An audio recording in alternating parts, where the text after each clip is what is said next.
photographer in San Diego. I'd love to know your origin story. How did you get into photography, specifically wedding photography? So I wanted my husband to have a career change. And to be able to do that, I would have to go back to work. And I Mhm. had been a stay at home mom for about 5 years because we had our two girls. And Mhm. at the time, my oldest was 4, my youngest was 1. And I knew I was going to go back to work. I had like finished an associate's in something else completely different, nothing to do with photography. I feel like that's most of us. Yeah. And I realized that I didn't wanna do that because I didn't wanna be stuck working a 9 to 5, like, Mhm. the schedule, the not being able to be with the kids all the time. So, I've always loved photos. Having been born and grown up in Brazil, So cool. yeah, well, back then we didn't have FaceTime or anything like that. So, I knew that photos has always been a big thing in my life because when we moved from Brazil, all we had was pictures. Mm. So I loved going back through pictures my whole life. Like that's how I've grown with pictures meaning having a lot of meaning in my life. Yeah. So I knew that I like to take photos and I had to pick a job that I could do while still being home with the kids. So Yeah. because photos had a huge meaning for me, I was like, maybe I can do this for other people and like, give people this heirlooms. That's what we do, right? Right, right. Um,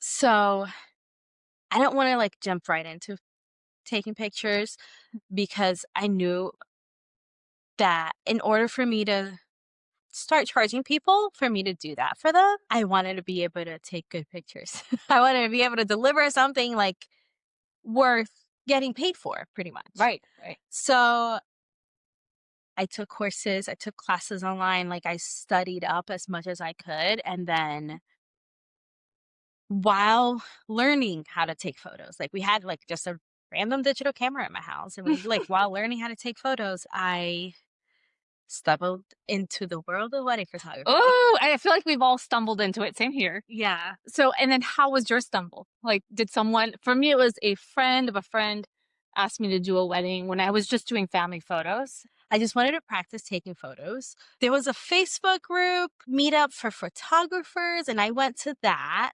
And then there, I've met like a few people that did weddings. And then they told me about a styled shoot that was happening. I didn't even know what that was at the time. Oh, So that's there, smart that you started that way. and then I was like, okay, I'll go to a styled shoot. And I started doing, and so then I went to the styled shoot.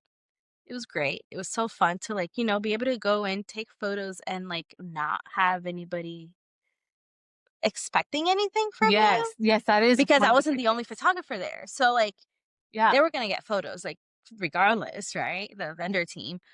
So, I just got to play, and then from there, it grew.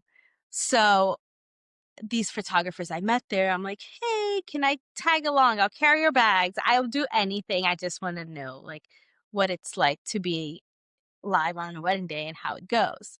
So from there, I started assisting like that, and then it turned into second shooting, and then a few months into that and doing a whole bunch of assisting and second shooting, the couple that was at that style shoot Mhm. reached out to me. She was like they were like, "So we didn't tell anyone, but we're actually are having a wedding, and we're looking for a wedding photographer, and you're" they said that I stood out to them Wow. because of how I treated them.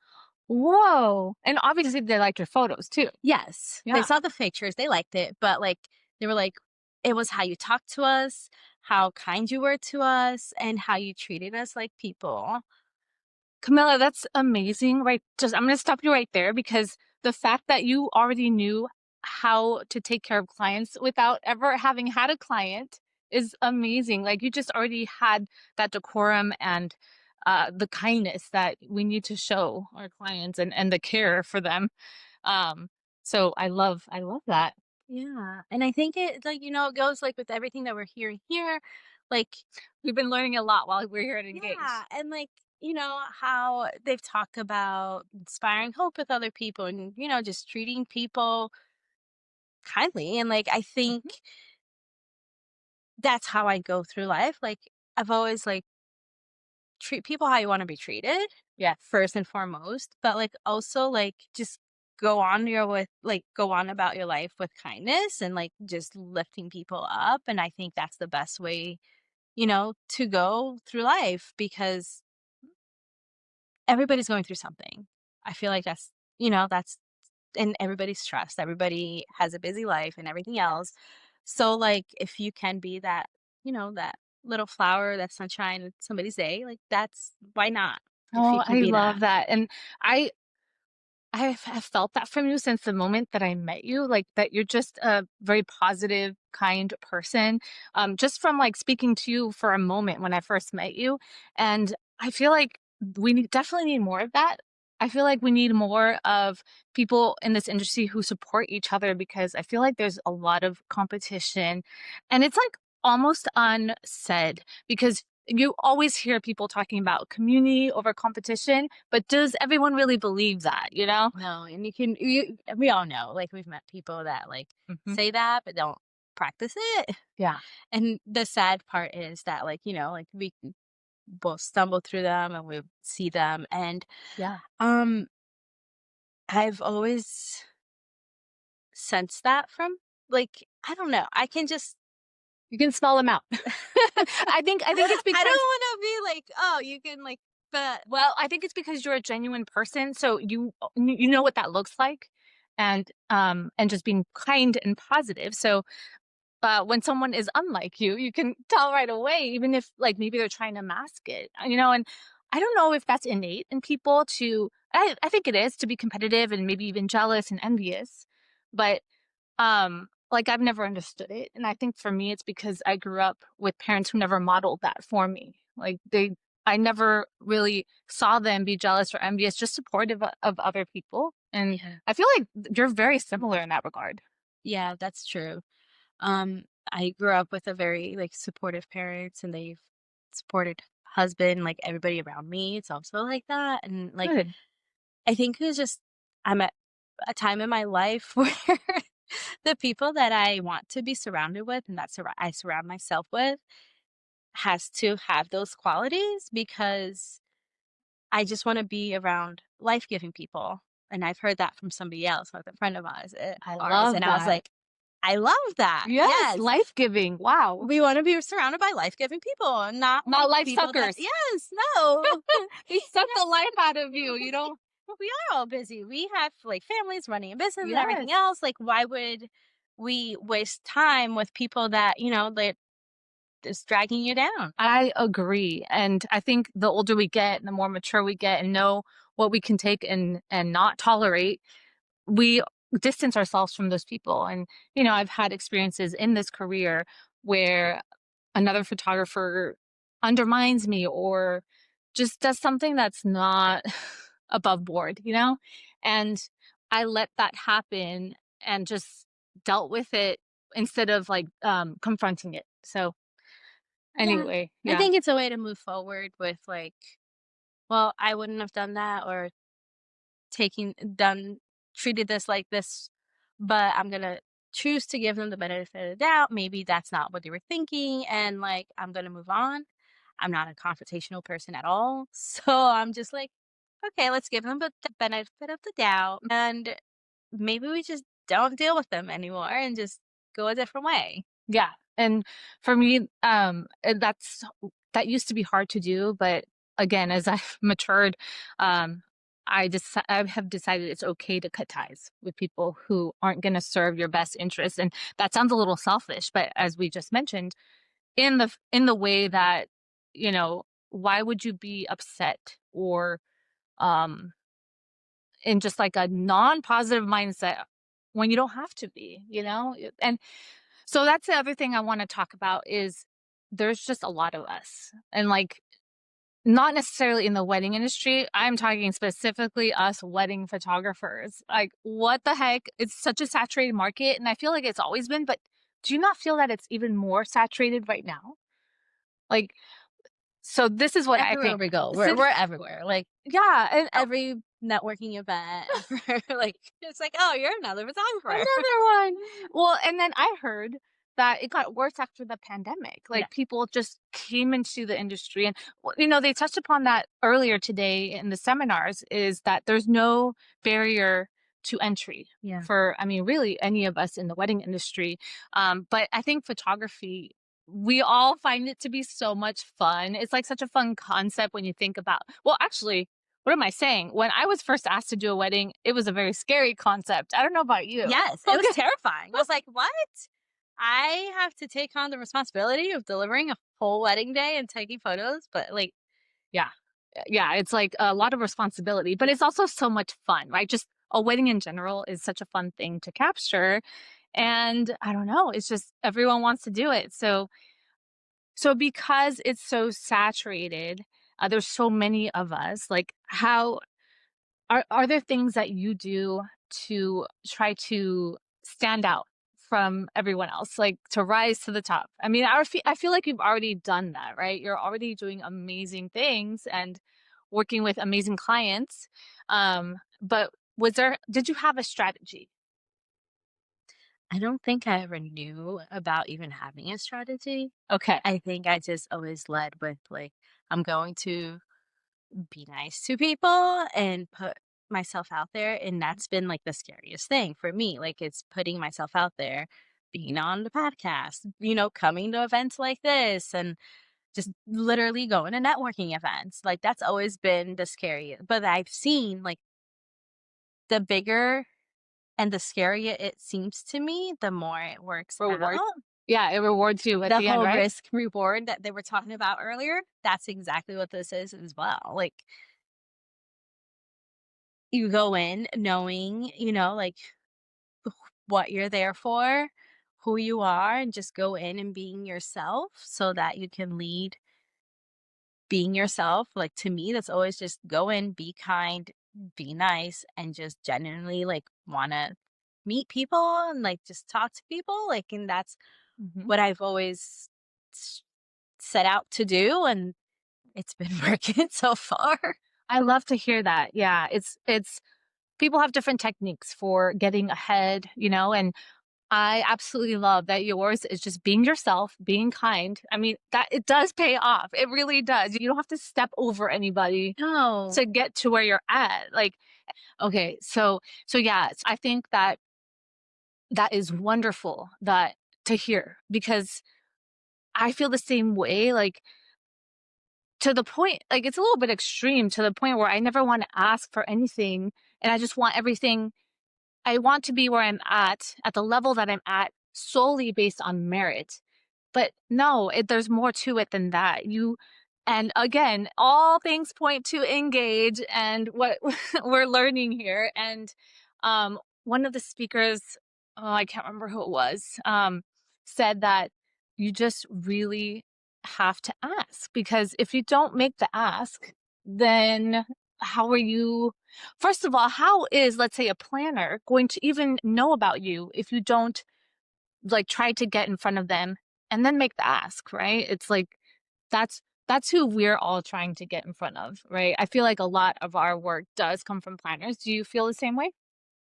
Yeah, I would say a lot of my work comes from planners, but in very roundabout ways too, like from fellow photographers or like florists. And so like I think it's just like being in your lane, right? Like the whole like comparison is the thief of joy. Like that's so true. And it's so hard, especially like in a engage. Like you're surrounded by like top industry people. It's so easy to start the comparison game and just be like, what am I doing here?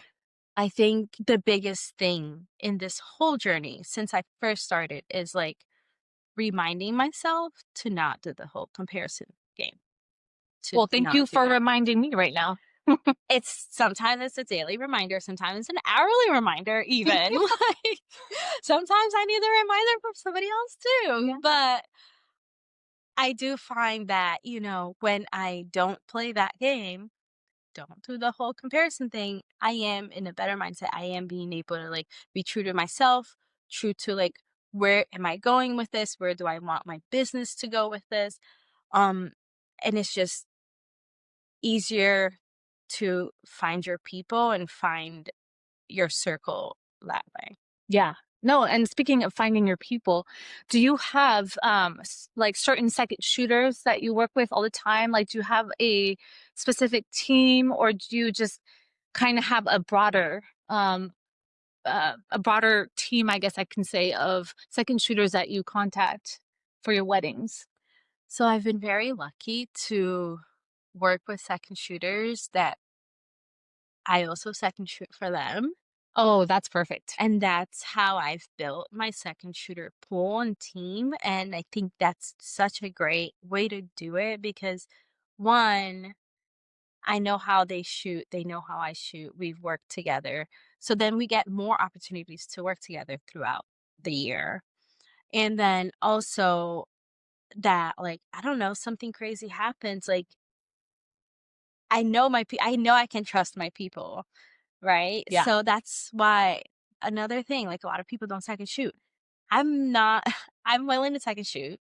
I will second shoot. I've driven like 3, 4 hours just to go out and second shoot with someone because, 1, I want you to see how I work. I want to, like, for you to experience, but then, like, also if I'm in a position where I need to, like, contact someone and I need a second emergency second shooter or something like that, I know who I can call on. Yeah, I love that, and I love that you mentioned that you do still second shoot, because at the level that you're at, you don't have to, right? And there are a lot of photographers who refuse to at this level. And I think I agree with you, and I still second shoot here and there also. Um, I think it's very valuable because if you are at the point where you're not doing a high volume of weddings because, let's say, because you're charging more, and so and you know, the thing is, for me, like, practice is so important to continue the practicing element of this job. Um, we need to keep our skill sets sharp, Yes.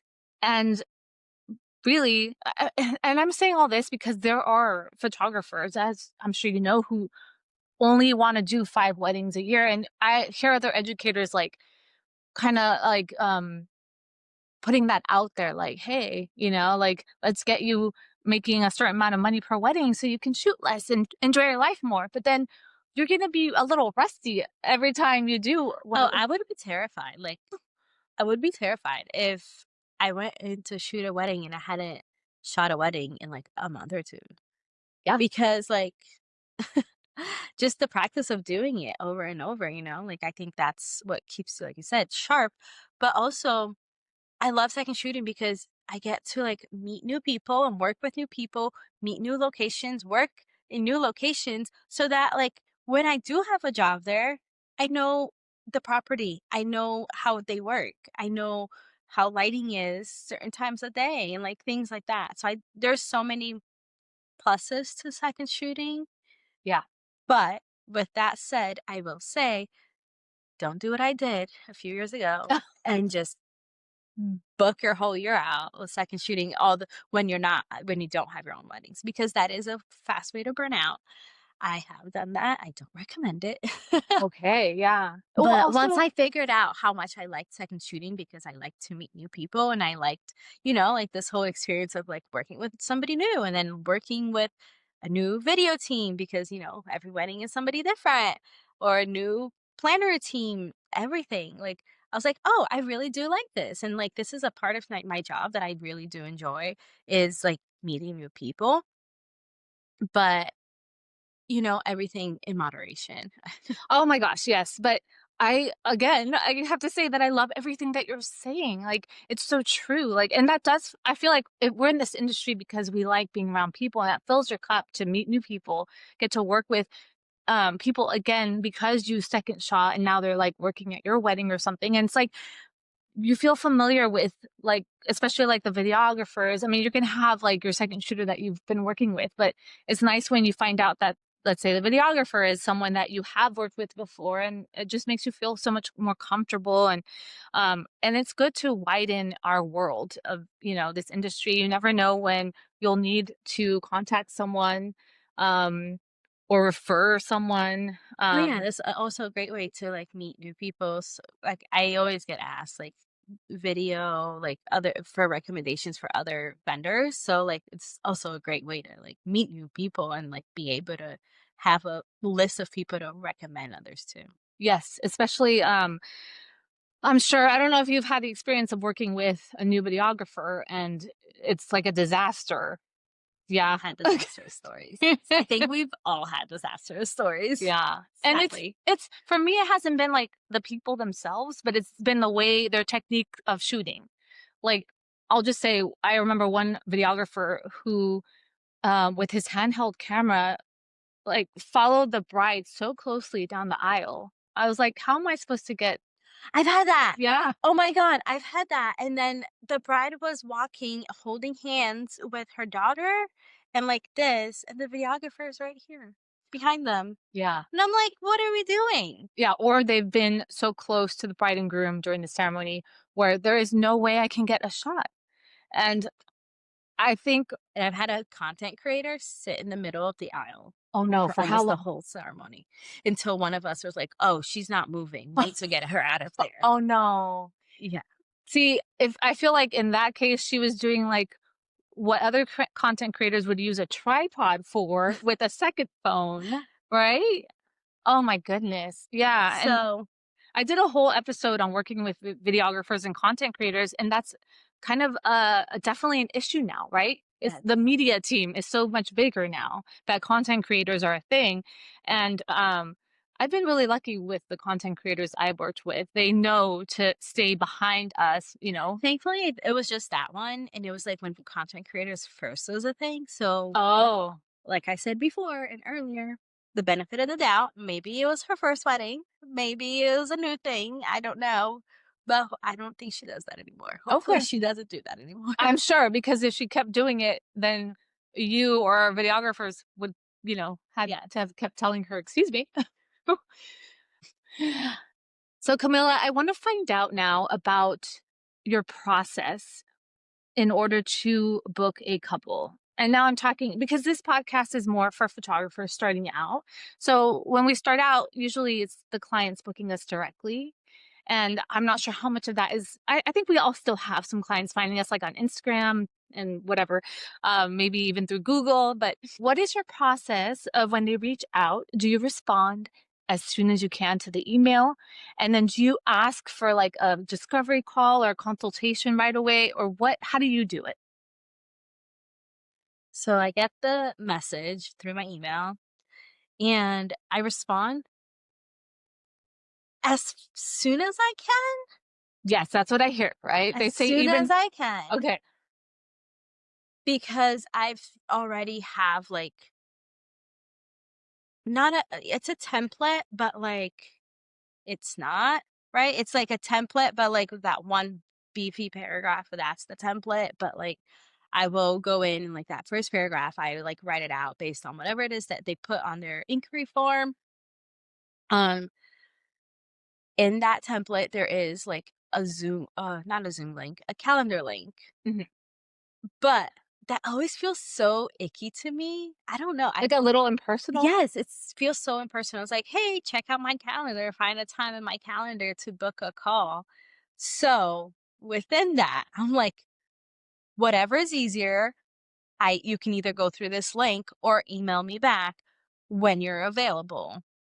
So Okay. that's a option. Yeah, that's great that you give them that option because I usually just hear one or the other. It's like you go back and forth trying to figure it out through emails. So that's why it's also hard, right? Like, that's why I do like the idea of still keeping the link for the calendar, because I've also had like, but and like in there, it's like, here's the link to my calendar.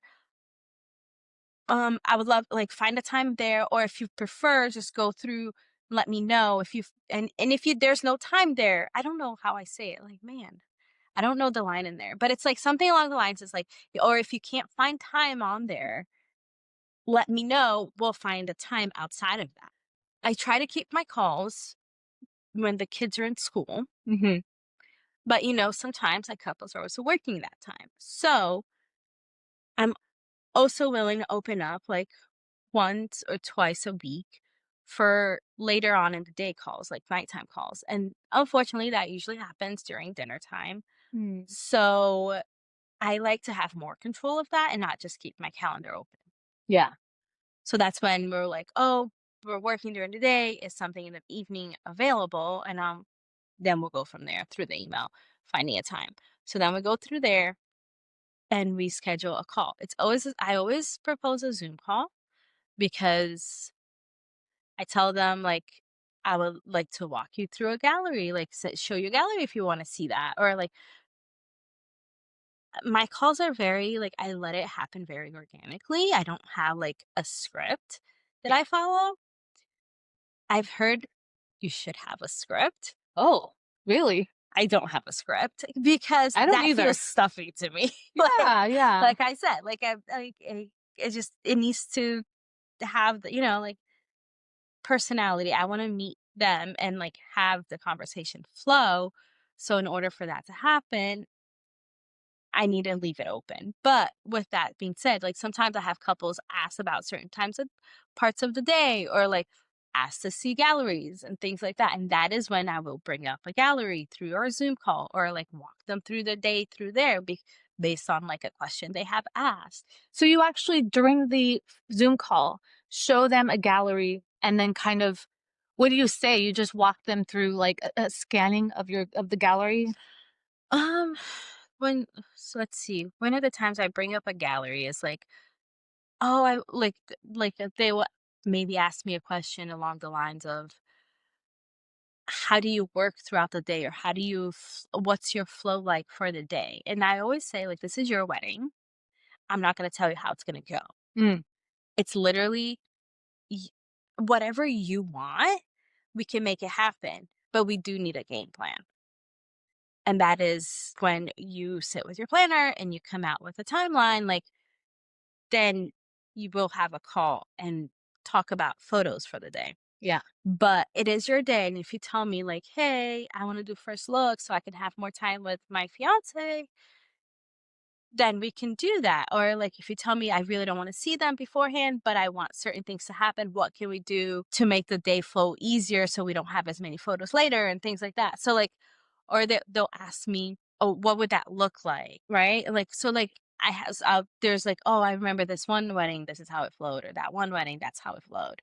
Um or I have couples ask me, like, "What is lighting during inside a church looks like?" Mm. That's when I'll bring up the gallery too. It's like, "Hey, we can walk through it. We can show you, like, this is how we game plan family photos inside, outside a church because lighting can get tricky." Okay, yeah, yeah, definitely. So I That makes have sense yeah. to bring up examples when Mhm. they ask you. And that is so smart because instead of them having to visualize it, or like I do, send them galleries afterwards with like examples of their kind of venue, you do it in real time. And that's actually genius. That can be so helpful to the sales process because even though you're doing it organically, it's still a sales call. Even though you don't think of it that way and they don't think of it that way, but the whole time you're selling to them. And that would solidify someone wanting to work with you if in that moment you're explaining and showing them visually, like how can they resist? Like if they like what they're seeing and like what they're hearing, and you're speaking from a place of authority, but also positivity and kindness, like yeah, I'm sure you book like 100% of your weddings when you do these calls. I don't, but I mean, right, that'll be the dream, like, to book every call every wedding we get on a call with. Um, Do you send them your pricing at all? Like, so if I send them my pricing once they inquire, I just yes, shoot the so that pricing. first email, there's, like, I can build you a custom collection if your day, like, flows outside of, like, these collections that I have, but here's, like, this kind of like a starting point, and there's, like, 3 collections on there. Yeah, perfect. I do 3 collections too, and I think I know some people do a fully custom proposal, after they've spoken to the couple. I like what you do is having those 3 collections to give them an idea. Of course, they're not gonna know a year out, 6 months out if they need 8 hours or 10 hours. Sometimes they don't know if they're But gonna we can do. have an idea. Exactly. You have an idea because you've asked them, is it all in one venue? How important is getting ready? Is it Catholic ceremony? Yeah. Are You you know, like, doing it do you for know sure? all these things? Yeah, which, sometimes they don't know. Sometimes, they don't even haven't even thought of a first look until I've asked them. Yes, So they're I'm like like, sometimes they're like, "What is that?" yeah. So I'm like, maybe I should stop asking that. But no, it's good to gauge, like, and if, and get them thinking about the Mhm. timeline, and even if they are gonna have a planner, if they already have a planner, then I tell them, we'll get the planner's timeline with the final set of hours, but if you'd like, I can send you a proposal for 8 hours because I know we're going to need at least that amount. Yes. And So yeah. that's the thing. I always say, like, I don't offer any less than 8 hours because it's a disservice to them. Hmm. I don't wanna be the one rushing them throughout the day Yeah. because, if they hire you for 6 hours, they're still gonna want the 8-hour coverage Of course. just squished into 6 hours, and we don't wanna do that Yeah. to anybody. Yeah. So we have to educate them. Yes. But then I always say too, like, we can start with this and that's why I send them during the inquiry call so that we during before the inquiry call so that we Right. can talk about it during Before. their inquiry call. It's like, hey, I don't know if you gotten a chance to see my collections, but I want to know if you have any questions so that we can start talking about it because sometimes they don't know. Like they're like, oh, do you have that's when the 6 hours sometimes comes up, right? You have 6 hour collection. It's like, that's when you educate them. It's like, you're going to need at least 8 hours.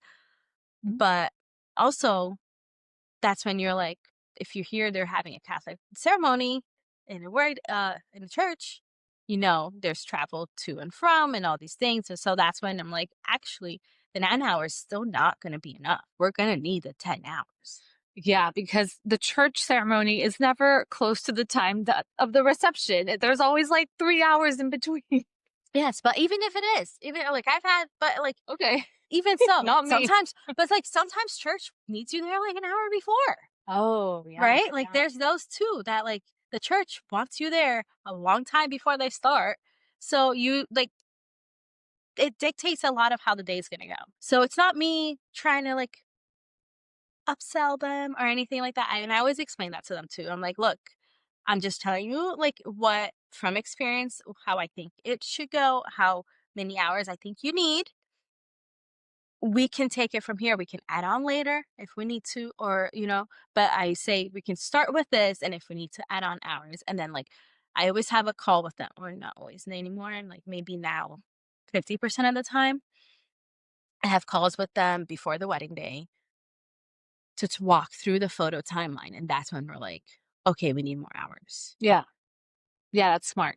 I actually have my wedding planner, we worked together a lot, and then I actually used her for my own wedding.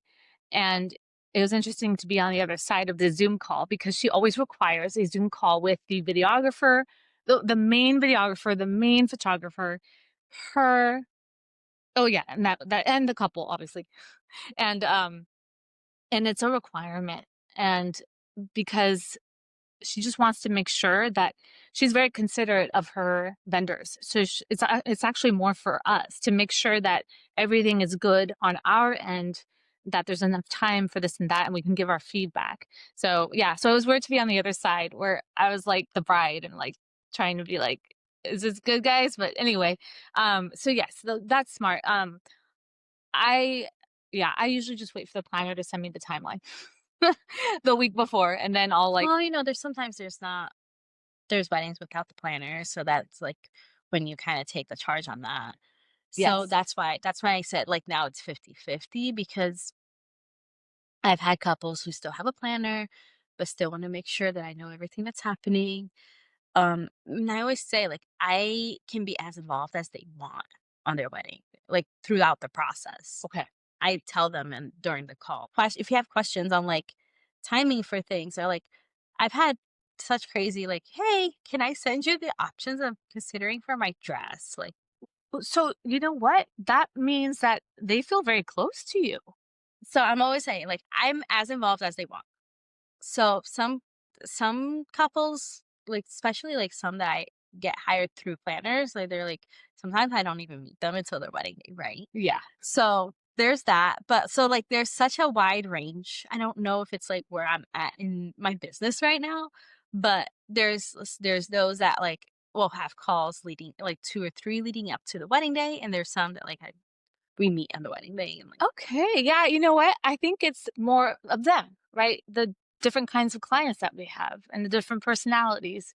So, I think like the ones that we don't meet until the wedding day because they have a planner is because they're such busy people that they're just relying on their planner for everything. yeah. And then there are those who I had a bride who was like, I want to be friends with all of my vendors like after the wedding. And I did like a maternity session and then like the babies, Oh, those are so family. fun when we're like capturing like the wedding, like engagement, wedding, maternity, newborn, like that's Yeah, you're awesome. like Yeah. their photographer for life for all their milestones. It's very special.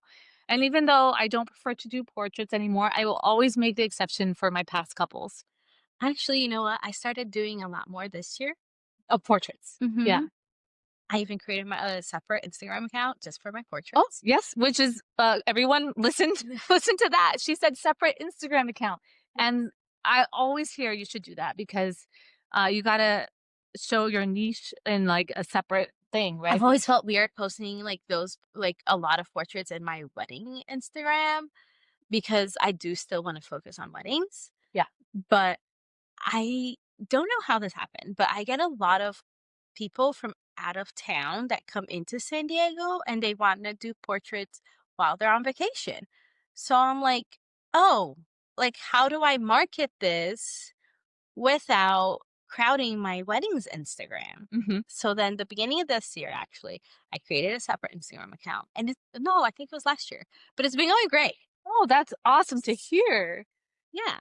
So So that's a great way to supplement your income, and that's the other thing, like, it's okay to have supplemental income. It doesn't have to all be from weddings, like, some people do corporate events, I do social events, which I haven't separated from my wedding stuff, but I feel like it's all event related, so I'm keeping it together. Also, I can't deal with another Instagram account, but, well, but that one that's is more automated, to be completely honest. yeah, yeah, yeah. I mean, it's there it's probably like your portfolio then, right? Yeah. Yeah. And then people okay, have you found like pivoting a little bit, have you found that your clients like are expecting to see themselves on your Instagram feed? And I'm asking you this because you always hear about show only the work that you want. Yeah. No, I haven't had clients like ask, like, hey, you haven't posted. But with that being said, I've been terrible about posting till like, I want to say middle of this year. Okay. And then like going back, it's really hard to like go back and figure out like what haven't I posted. So I kind of just started fresh and like, but I haven't heard it. Okay. Yeah. Yeah, it gets overwhelming too, right? Like what do I post? Especially when Oh, you've done it's so much. terrible. Yeah. I hate it. I hate Instagram because of what do I post? Oh my gosh, I know. I feel like Instagram just looms on my mind like constantly, like because I've put so much effort into it for the last, I think like 8 years. I don't know. I started towards the beginning and I've just like, and you know what? Only It this year I started putting oh kind good of because I have found that it is great marketing tool, obviously, but like couples will find me and book me through Instagram or vendors like I will say my highest paid to date client, Instagram. amazing. And that was last year. So that's why I was like, all right, this year we're gonna do Instagram. And like I said, I hate it so much. Yeah. It's time consuming. It's time consuming, but I think it's draining. For me, it's draining. That's what it is. So what I do is have a working Google Doc and I will pick a day and I like will be like, all right, let's plan some stuff out. And I will bring up the galleries that like, all right, this is Instagram, like this should go on this. Something about this, like most recent weddings I've done or something like that. Weddings I like. I bring it up. And even the ones that like, you know how you said, like people say only show what you wanna. I find that I can get something out of most weddings. Yeah, There's something you can show out of definitely. most weddings. Yeah, so you can show in some elevated detail or zooming in on something where you don't see the rest of the bare Yeah, details, or I don't sometimes know. it's like, the venue's not that great, but the couple was amazing. Yeah. So we show the couple, or like I have clients who are like, I really don't would prefer my face not to be on there. But then I'm like, can I show your details? Like, Or so there's I'll ask, also "Can I show you, like, from a distance?" Like, you can't really see your face, but it's like, like, almost a landscape picture, but at least the couple's there in the distance. yeah. So I try to like, be fair in that way. But then I'll just go through those photos, go through each gallery and like trying not to overwhelm myself. I'm like, all right, maybe let's try to find 10 from this wedding and 10 from this one and 10. And then I like screenshot the photo that I like for it to be the cover on Mhm. my Instagram. And then I bring it all to a Google Doc. And then like play around with rearranging it from there. And then that's when I'm like, all right, I like how this grid looks. Let's open another, like within that, like you can like have tabs within your Google Doc. So then I'm like, let's another tab. All right, this photo, this is the gallery we're gonna pull pictures from. Like now, let's write captions and I try to batch all that That is so so smart. that You're I very don't. methodical about it. I had to be because I had to figure out like it's been a biggest hurdle for like 4 years. Like, how do I post more on Instagram?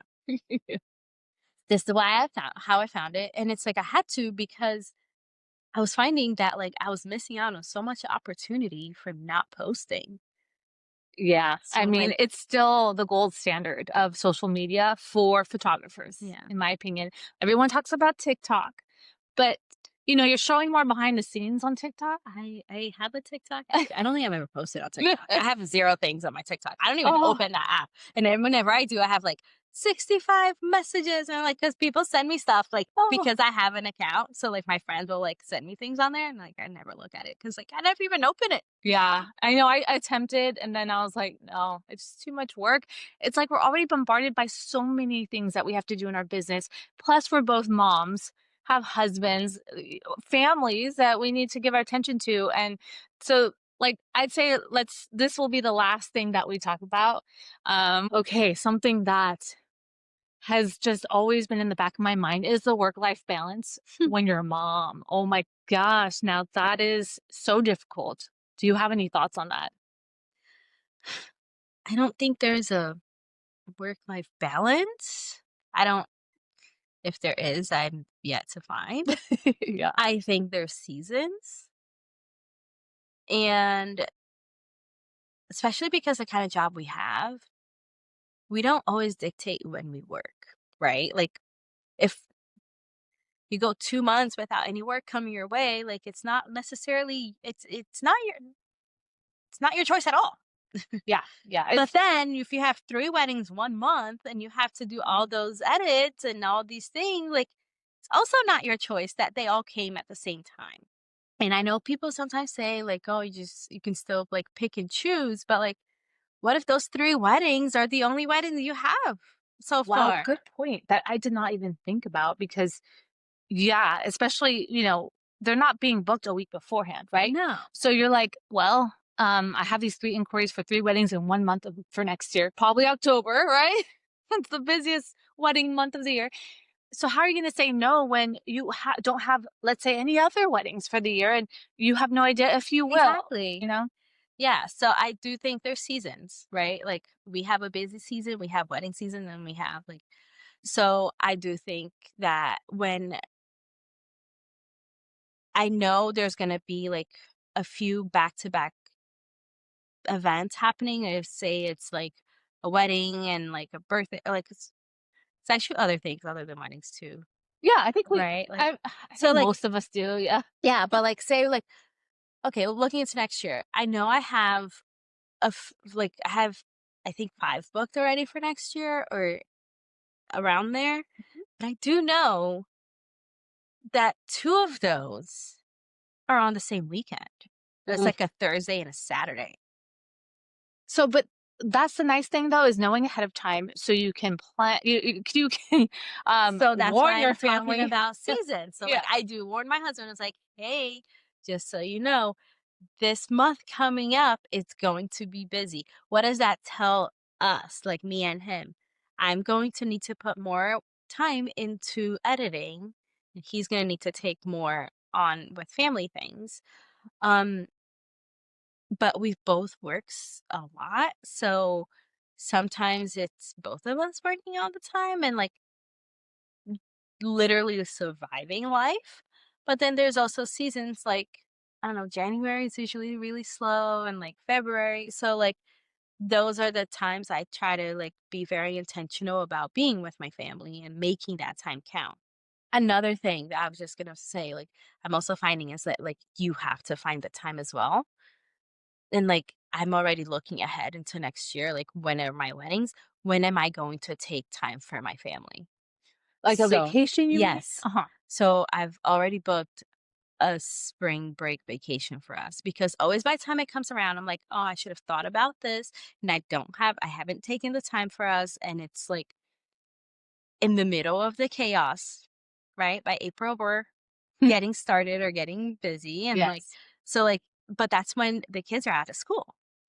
So, like, now I put everything in my calendar. When are they gonna be out of school? When are they gonna be home? Like, I try to be more intentional about the things I take on in the summer when they're out of school so that I can be more intentional about being with them. Yeah. And I think something that one of the speakers, it was Lindsay Conklin. He's a videographer with Rev Films, and he had us all in tears, right? When he was talking about how our we have to miss events. But he also showed videos of the kids and their parents and how in different rooms, in separate rooms, and the kids expressing how they felt about their parents. And you heard about how proud they were, and how basically they understood. Like none of those kids seemed like they were very affected by their parents' work schedule. And it's all the same. It doesn't matter what vendor you are in the industry. You're going to have, super busy moments, and You're gonna miss you're going to meetings. miss things. Yeah. But kids are super resilient, and if you're a good parent, even though you're missing some things, you're not missing everything. Yeah. So they remember that you were there for that birthday, you were there on a daily basis that month. They don't feel the void, because as soon as you're able to, you go right back to giving them all the attention because it's slow season or whatever. So i think also I think it's important to give them the example of work ethic. Mhm. And I feel like I saw that from both my parents. And I think it's a good example to give your kids. Yeah. So, you took off like for the first year, right? When they're babies. Like those are critical years where they need so much that, yeah, of course, I don't know. It's hard to work as much as you want when they're really little. Mine are now 14 and 10, and it's so easy. Like they can do so much for themselves now and be independent. So your girls will get Yes. there. How Yes. old are your No, girls? they are too, like 9 and 12. Okay. Um, but I still find that, like, when I'm working a lot, like, I've been gone quite a bit these last 2 or 3 months, that, like, they feel more needy, and I just know that they just miss me. Oh, So, I try to find things to, like, show them that, like, I still care, and I'm, like, "Still mom, I still love you, I still wanna take care of you." well, yeah, you were FaceTiming with one of your daughters earlier. Yeah, That's and, like, very sweet. in December, my youngest teacher, she's doing for the month of December, she's having parents come in and read to the class. So as soon as that email came out, I like jumped on the link right away because I knew I was going to be done this week. And I wanted to be sure to have a date that I'm there to be. So Friday, I'm going to go in and read to the class. Awesome. Thank you so much, Camilla. I think we're going to end it here. Thank you so much for coming on the podcast. You're my second guest ever. Thank you. Woohoo! Thank you for having me. Yes, of course. Okay. Bye, everybody. Bye.